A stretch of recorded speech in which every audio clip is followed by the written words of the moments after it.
Olá, mãe!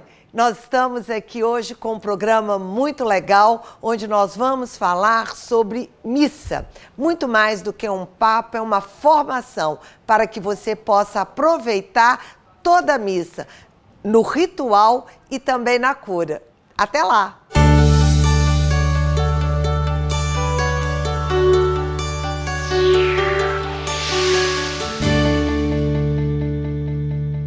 Olá, mãe! Quero que hoje nós possamos adivinhar o tema do nosso programa. Jesus fala conosco nesta palavra.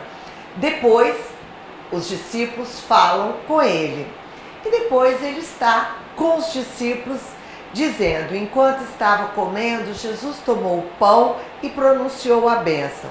Partiu e deu a seus discípulos dizendo, tomai e comei, isto é meu corpo, e depois, isto é o meu sangue. Nós vamos falar hoje sobre a missa.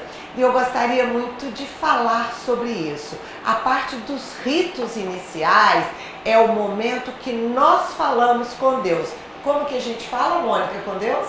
Primeiramente, a gente tem que pensar que a missa começa você dentro de casa. Em casa, você já começa a já pensar nas suas intenções para a missa. Você já começa a conversar com Deus nesse momento. Infelizmente, hoje nós estamos com uma cultura de chegar na missa em cima da hora e não se coloca mais as intenções. E o primeiro rito é você colocar suas intenções, colocar seus filhos, seu esposo, sua família. Ali começa o momento da missa, naquele ritual de você estar colocando por que você está ali, para quem você vai estar orando naquele momento. Que eu vim fazer aqui, né, Senhor? Até porque a gente precisa se esvaziar para depois se preparar para o segundo momento. E aí, Tânia? Aí depois vem a entrada, né, do padre com os ministros, né, a procissão de entrada, com o canto de entrada, né? E quando o padre chega ao altar, ele cumprimenta a assembleia com o sinal da cruz. Depois nós vamos fazer o ato penitencial, onde a gente pede perdão a Deus e aos irmãos, né? Depois louvamos e agradecemos a Deus. E depois o padre faz a oração de coleta, né? Ou seja, o momento que eu peço perdão, eu estou dizendo, Senhor, eu errei nisso, eu errei naquilo. E depois que a gente se esvazia dos nossos erros, nós podemos dizer o quê? Senhor, eu te louvo, eu te agradeço, eu te amo, né? Então, esse é o primeiro momento que nós falamos com Deus. E depois que nós estamos esvaziada, nós vamos ouvir Deus, é isso? É a hora da catequese, né, gente? A primeira e a segunda leitura, a primeira a gente tem sempre nos dias normais. A segunda leitura, ela vai entrar nos domingos e dias festivos dentro da igreja, dia de santos, em épocas especiais dentro da igreja. E depois vem o Evangelho, que é uma grande catequese, é onde que Deus vai falar com a gente propriamente dito, né? É o que Ele quer que a gente leve daquela missa, é aquela palavra onde vai estar o Evangelho. E é importante lembrar que a igreja, na liturgia dela, ela tem ano A, ano B e ano C. Ou seja, em 3 anos, nós praticamente temos a oportunidade, para quem vai à missa todos os dias, a ver 85% da Bíblia. No Antigo Testamento, nós conhecemos, Deus fala através do povo hebreu. No Evangelho, Deus fala através do Novo Testamento. E o Salmo é o momento que a gente louva, né? Que a gente louva e responde à primeira leitura. E aí depois nós vamos crer, porque é a hora que a gente processa a nossa fé. Depois que a gente aprendeu tudo, ouviu Deus, né? Fez toda essa escuta de Deus e aprendeu um pouquinho mais, a gente vai colocar e vai processar a nossa fé com creio. E aí começa uma outra parte da missa, né? Verdade. E nessa terceira parte, nós dizemos que Deus está conosco. Por que a gente pode afirmar que Deus está conosco nessa terceira parte? É o momento da consagração. Eu posso fazer um adendo, Tia, antes da gente entrar nessa parte? Claro. 2 coisas, né? Eu gosto de estudar a missa, tem aquele livro maravilhoso que eu recomendo a ler, que é A Cura pela Missa. Do Padre de Grandes. Do Padre de Grandes. Mas foi curioso que meu marido é muito misseiro, ele não perde uma missa. E ele me vendo estudar a missa, e eu às vezes chamo a atenção dele de pequenas atitudes, né, que ele erra na hora da missa. Ele fala, pra que você quer ficar sabendo tanto isso? Isso vai mudar a sua fé? Eu falei, de jeito nenhum. A minha fé independe de qualquer coisa. Mas assim, a partir do momento que a gente entende o passo a passo e os porquês, a gente dá um mergulho na missa. Exatamente. Na riqueza, né? Na riqueza da missa. Eu vou falar por mim, que eu sou misseira, ele também sempre fui. Só que não mudou a minha fé, mas mudou o meu aproveitamento espiritual na missa. Deu um upgrade tão grande quando eu entendi os porquês e os paraquês. Exatamente. Então eu acho importante, mãe, para você essa mensagem, né? Não é que o seu modo de ver a missa era pior ou melhor, mas o seu ganho espiritual pode acreditar que vai crescer muito. Inclusive nessa parte, né? Eu tinha dúvidas, às vezes ia entrar o ofertório, que a liturgia eucarística começa com a procissão das oferendas. E às vezes eu achava que eu tinha que ficar em pé. E não, a procissão das oferendas, ela é feita com o público sentado, porque ali o pão e o vinho ainda não foram consagrados, né? Ele está sendo oferecido, vai ser oferecido ao altar o pão e o vinho. E o que significa? Ali é muito importante porque significa o homem, né? O pão e o vinho são a bebida e a comida. E nós, seres humanos, não vivemos sem comer e beber. Do mesmo modo, significa o fazer, né? Porque ninguém vai na lavoura e colhe o pão. Ninguém vai na lavoura de uva e colhe o vinho. Precisa do quê? Do trabalho humano para fazer aquilo. Então, é toda a nossa humanidade também sendo oferecida ali. E quando isso é oferecido ao padre, eu não sei se vocês já perceberam que ele coloca umas gotinhas de água. E um pedacinho do pão também. Do pão. O que significa essa água, que é o terceiro elemento? Que também eu nunca tinha percebido isso. Para mim, parava no pão e o vinho. Significa também a nossa humanidade sendo diluída ali no Cristo. Então isso para mim foi incrível também. Então eu comecei a perceber essas coisas que fizeram uma diferença para mim. E tem uma coisa importante também na missa, que são os gestos, porque o corpo fala. E é muito comum na hora da consagração as pessoas estenderem a mão.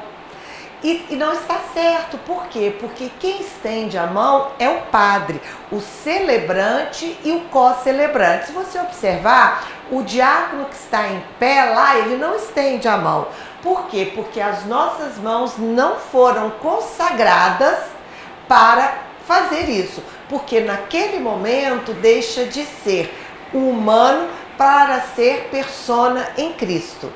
E é interessante a gente ver isso no bispo. O bispo ele usa o solidel o tempo todo da missa, porque o solidel é a mão de Deus sobre mim. Na hora da consagração ele tira o solidel, por quê? Porque naquele momento Deus está conosco na pessoa do Padre. Per Cristo nosso Signore.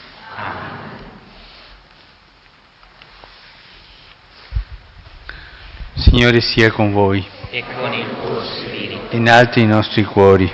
Não importa os pecados dele, não importa quem ele seja, naquele momento é persona em Cristo. Por isso que nós dizemos que Deus está conosco. Então, não estenda a sua mão. Coloca a mão no coração e viva esse momento lindo de Deus no meio de nós. Ou fique com as mãos juntas, né? Posta. Essa expressão também significa assim, concordo, né? O amém, amém, estou de acordo. E depois dessa parte das oferendas, do ofertório, vem a liturgia eucarística, que a gente tem várias também. Cada missa vai mudando, né, tia? São várias. Normalmente o padre escolhe. Ele vai escolher se a missa é uma missa mais curta, normalmente a número 1 e a número 2. Se é festiva, por exemplo, dia de Nossa Senhora, tem a de Nossa Senhora. Se é Sagrado Coração, na sexta-feira. Então, para cada missa não são várias, mas tem aí bastante. E no momento da consagração, onde o padre fala, né, aquelas palavras que a tia Ângela até leu aqui na palavra bíblica, é o momento de nós ficarmos de joelho, de submissão. E uma coisa muito importante, né, que também fez diferença para mim, porque às vezes naquele momento o que a gente faz? A gente se recolhe para rezar e abaixa a cabeça. Não é o momento de fechar os olhos. É o momento de nós estarmos ali olhando para a consagração do corpo e do sangue de Cristo. Olhando e adorando, de joelhos, né? Até que eis o mistério da fé, que é a hora que nós nos colocamos novamente de pé, na postura ereta, na postura de alerta, na postura de respeito e de observação. E é o momento do silêncio. É importante nós sabermos também que durante toda essa parte da liturgia eucarística, nós não falamos junto com o padre. A parte que o padre pronuncia, ele pronuncia sozinho. Nós damos as respostas, né, tia? É isso aí. Até que, evoluindo na liturgia eucarística, nós chegaremos no Pai Nosso. Ao chegar no Pai Nosso, né, rezamos juntas, é um momento de muita alegria. Então, a gente deve sempre rezar o Pai Nosso com a alma alegre, em êxtase, né, porque é a oração que o Pai nos ensinou. E uma coisa também que é muito bacana é a gente entender que a oração do Pai Nosso, ela não termina, ela se continua. Eu até li uma palavra que eu não entendi. É uma oração que o padre faz, porque a gente não diz livrai-nos do mal. Amém. Porque, a gente não fala o amém ali. porque esta frase o padre vai transformar em uma oração exorcista de todo o processo, onde a gente diz o amém. E esse amém que nós falamos, normalmente ele é cantado porque ele é o amém mais importante da missa. Quando a gente diz, assim seja. Então, é a única situação onde o Pai Nosso ele é rezado sem dizer o amém no final. É durante a missa, durante a liturgia eucarística. E após rezarmos o Pai Nosso, uma vez que nós estamos reconciliados com Deus Pai, que Cristo vem, o corpo e o sangue são dados em sacrifício, né, são abençoados, nos são oferecidos. Nesse momento, o que acontece? Nós, seres humanos, somos reconciliados com Deus. Após estarmos reconciliados com Deus, nós vivemos um momento de grande alegria. É o momento da paz de Cristo, né? Onde nós damos a paz aos nossos irmãos. Só que esse momento não é um momento de tumultuar a igreja também, né? A gente precisa entender a paz, estender o braço para o nosso irmão que está do lado, mas eu não preciso sair do meu lugar para ir lá no outro banco, para ir no altar, né? São pequenas atitudes que vão demonstrar aquela confraternização entre os Até irmãos. porque quem muito abraça, ninguém abraça. Então é preferível você dar 2 abraços de verdade do que abraçar um monte de pessoas. E aí vem a próxima parte. Cordeiro de Deus, que tirais o pecado do mundo, tem de piedade de nós. Isso nós pronunciamos juntas, não é isso? Uhum. Todos juntos, né? E viemos com a parte que eu particularmente eu amo, que é quando o padre fala: Senhor, eu não sou digno de que entreis em minha morada, mas dizei uma só palavra e sereis salva. E vem a comunhão. Quando a gente vai para a comunhão, a gente deve estar em extrema comunhão espiritual também. E lembrar que após comungar e fazer a nossa oração, que a gente não entre também no tumulto da igreja. Que a gente mantenha a graça que a gente está. E uma coisa muito interessante, que eu queria que você frisasse, é que a gente vê muitas pessoas comungando e indo para o Santíssimo, né? Fazer essa oração no Santíssimo. Então isso é importante você esclarecer. É interessante porque a pessoa não percebe nem o que está fazendo. Primeiro, se você recebeu Jesus, você está com ele. E segundo, que naquele momento, normalmente o Santíssimo está vazio. Então a gente vai até o Santíssimo adorar o Senhor. Nesse momento nós vamos adorar o Senhor no nosso próprio templo, que é o nosso coração. Não é isso? E lembrando também que nesse momento da Eucaristia, você, como mãe, pode estar fazendo a Eucaristia pelo seu filho, pelo seu esposo. Deus nos deu esse poder. Então, naquele momento que você vai fazer esse momento de oração, ore pela sua família, ore pelo seu filho, peça ali que o Senhor venha estar junto dele também. É carne da nossa carne, sangue do nosso sangue. E aí, né, Mônica, eu falo muito quando eu comungo, que eu tô com um neto que ainda não comunga, eu abraço. Tinha uma pessoa que estava numa segunda união, que sentava perto de mim e que não podia comungar, eu abraçava, porque Jesus está aqui, né? Vianney diz pra gente que durante 15 minutos o Senhor está por inteiro dentro de nós, que a gente deveria acender velas. E aí, depois de todo esse momento, que é o ápice da missa, é um momento de cura maravilhoso, nós vamos para os ritos finais, que é o quê? Levar Deus para o mundo. Como é que é isso, Mônica? E aí é naquele momento onde você vai levar para sua casa, para sua comunidade, tudo aquilo que você vivenciou. Então você ali é um pedacinho de Deus. E eu vejo muita gente que já sai da igreja fazendo fofoca. Já sai, como a Camila colocou ali, já naquele tumulto. Não, na realidade, aquele momento onde você está ali vivenciando tudo aquilo que o Senhor tem para você. E você tem que levar para aqueles que muitas das vezes ainda não conhecem, não acreditam, não creem, não sentem. Você tem que ser o espelho de Jesus naquele momento. Então, se você não é o espelho, como é que o outro vai ser o espelho? E é o momento que o padre faz a oração de envio, né? Exatamente. Vai ao mundo pregar, Evangelizar. né? Evangelizar, né? Então a gente sai da missa com esse compromisso, né? Depois dessa grande oração que é a missa, fecha os seus olhos. Peça ao Senhor mesmo, nesse momento, que te ajude a aproveitar melhor a missa. Como nós desperdiçamos esses momentos com o Senhor.